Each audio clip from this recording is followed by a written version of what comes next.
উজান থেকে নেমে আসা পাহাড়ি ঢলে হালুয়াঘাট উপজেলার ভুবনকুড়া, হালুয়াঘাট সদর ও গাজীরভিটা ইউনিয়নের বেশ কিছু গ্রাম প্লাবিত হয়েছে। পাহাড়িয়া ঢলের প্রবল স্রোতে মেনিং ও বুড়াঘাট নদীর বিভিন্ন স্থানে পাড় ভেঙে পানি লোকালয়ে প্রবেশ করে। এতে বাড়িঘর, রাস্তা এবং বিদীর্ণ বোরো ধানের ক্ষেত পানির নিচে তলিয়ে গেছে। 2 দিনের টানা বৃষ্টি এবং হঠাৎ করে পানি বৃদ্ধি পায় অনেক কৃষক তাদের পাকা ও আধা পাকা ধান গড়ে তুলতে পারেনি। ফলে বুড়ো চাষিদের ব্যাপক ক্ষয়ক্ষতি হয়েছে।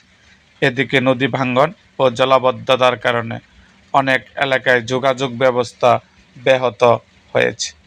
এরকম আরও ভিডিও পেতে এবং রাজনৈতিক অঙ্গনের নানা ঘটনা ও ইতিহাস জানতে আমাদের মুক্তাগাছার ইতিহাস মিডিয়া ইউটিউব চ্যানেলটিকে সাবস্ক্রাইব করুন এবং পাশে থাকা বেল আইকনটি বাজিয়ে দিন।